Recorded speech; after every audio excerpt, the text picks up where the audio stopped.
విష్ణు భగవానుడే ఆయన కల్లోకి వచ్చారు. వచ్చి నేను ఒక ఇంద్రజిమ్నుడు ఆయన భార్య. హాయ్ అండి, అందరికీ నమస్కారం. Welcome back to our YouTube channel మా ఇంటి కవర్లో. నేను లిఖిత. ఈరోజు వీడియో అయితే కనుక మీరు నా ప్రీవియస్ వీడియోలో చూస్తుంటే నేను పూరి వెళ్ళొచ్చాను. ఆ విషయం అందరికీ తెలుసు కదా. పూరి వెళ్ళాను, కానీ నాకు చాలా అనిపించింది అక్కడ కట్టడాలు గట్రా చాలా బాగున్నాయి. మొత్తం ఆ గుడి గురించి హిస్టరీ అంతా తెలుసుకోవాలి అని అనుకున్నాను. సో నేను అదంతా తెలుసుకున్నాను, మీకు కూడా చెప్పాలి అన్న ఉద్దేశంతో అయితే వచ్చాను. ఇఫ్ ఇన్ కేస్ మీకు ఇంట్రెస్ట్ ఉంటే చూడండి, లేదంటే కనుక వీడియో అయితే స్కిప్ చేసేయండి. అలా అని చెప్పి మాకెందుకు ఏంటి అని బ్యాడ్ కామెంట్స్ చేయొద్దు.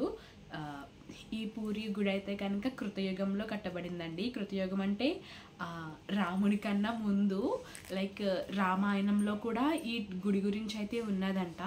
కృతయుగంలో కూడా చాలా గుళ్ళు దేవుడు కట్టిన గుళ్ళు అంటారు కదండి, అలా అయితే కాదు.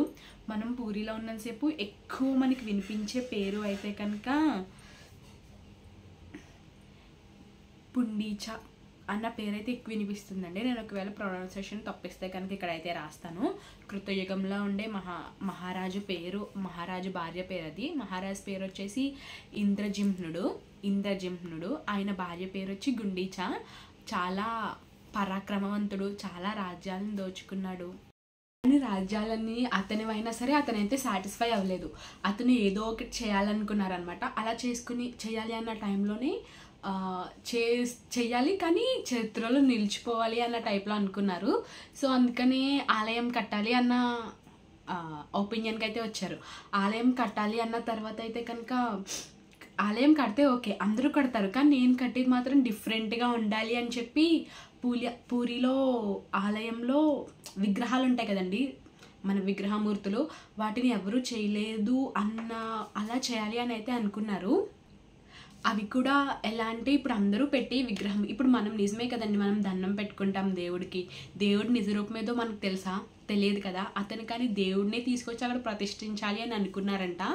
అలా అనుకుంటున్నప్పుడు ఇంక డైలీ ఆలోచించుకుంటూనే ఉండడం, అంటే ఎవరికి తెలియదు కదా.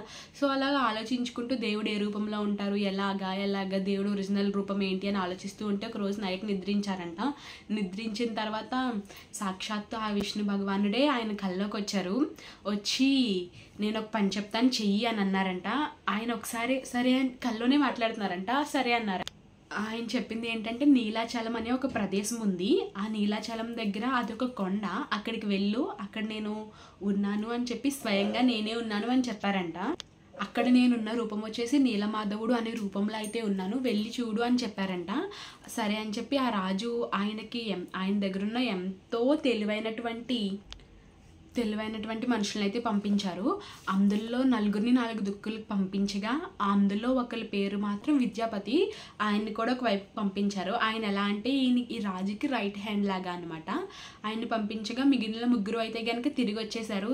రాజుగారు, మీరు పొరపాటున తప్పు కల అయితే కన్నారు, అలాంటి ప్రదేశము లేదు, అలాంటి ఊరు లేదు, అలాంటి కొండ లేదు అని చెప్పి వాళ్ళైతే అన్నారు. కానీ ఆ రాజుకి ఇంకా ఎక్కడో హోప్ ఉందంట ఈయన మీద, అంటే ఈయన రైట్ హ్యాండ్ కదా, తీసుకుని వస్తారు అన్న టైప్లో. ఇంకా విద్యాపతి మొత్తం తిరిగేశాడు, అన్ని ఊర్లు తిరిగేశాడు, కానీ ఎక్కడ మాకు తెలియదు, ఆ పేరు గల వాళ్ళని మేము ఎప్పుడూ చూడలేదు, ఆ ఊరి పేరు వినలేదు అని చెప్పారంట. ఇంకా లాస్ట్ అండ్ ఫైనల్ అడవిలోకి వెళ్దాము అని అయితే డిసైడ్ అయ్యారు. ఆయన అడవిలోకి స్టార్ట్ అయ్యారు. స్టార్ట్ అయిన తర్వాత కొంచెం దూరం వెళ్ళట్లోకి ఆయన కళ్ళు తిరిగి పడిపోయారనమాట. కళ్ళు తిరిగి పడిపోతే అక్కడే ఆవులు కాసుకునే ఒక అబ్బాయి వచ్చి పాలు తాగించి లేపి, మీరు వెళ్తున్న మార్గం సరైనదే అని చెప్పారు. ఆయన ఈ బాలుడు ఎవరో దివ్యశక్తులు కలిగిన వాడిలా ఉన్నారు అని చెప్పి నమస్కారం చెప్పి వెళ్ళిపోతే ఈ బాలుడు అదృశ్యమైపోయాడు.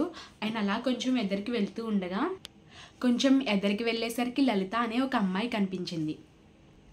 ఆ అమ్మాయికి ఈయన చూడగానే కొంచెం అట్రాక్షన్ అనిపించింది. ఆ తర్వాత ఆ అమ్మాయి, మా నాన్నగారు ఉన్నారు, ఆయన దగ్గరికి తీసుకుని వెళ్తాను అని చెప్పి అయితే తీసుకుని వెళ్ళింది. వాళ్ళ నాన్నగారి పేరు వచ్చేసి విశ్వావసు.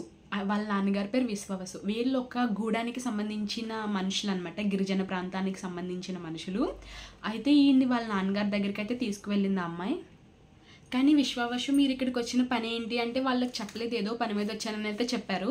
సరే అని వాళ్ళు ఆయన ఉండడానికి ఒక స్టే లాగా ప్లేస్ అయితే ఇచ్చారు. ఈయన అక్కడ ఉండేవారు. కానీ ఈయన అక్కడ ఉన్న కొన్ని రోజుల్లో గమనించింది ఏంటంటే, ఆ అమ్మాయి వాళ్ళ నాన్నగారు ఉన్నారు కదా, వాళ్ళు ఆయన ఒక్కరే నైట్ టైం కాగడా పట్టుకొని ఎక్కడికో వెళ్తున్నారు. వచ్చేసరికి ఆయన దగ్గర చాలా మంచి సువాసన వస్తుంది. ఏంటి మీ నాన్నగారు ఇలా వెళ్తున్నారు అని చెప్పేసి ఆ అమ్మాయిని అడిగితే ఆ అమ్మాయి వచ్చేసి ఇది మా గూడెం రహస్యం, ఇప్పటిదాకా మేము ఎవ్వరికీ చెప్పలేదు. ఆయన వస్తుంటే కూడా ఏదో మంచి పరిమళం వస్తుంది, ఎక్కడికి వెళ్ళి వస్తున్నారు అని అడిగింది ఆ అమ్మాయి. అడిగితే ఇది మా రహస్యం, మేము ఇప్పుడు దాకా ఎవరికి చెప్పలేదు అని చెప్పింది.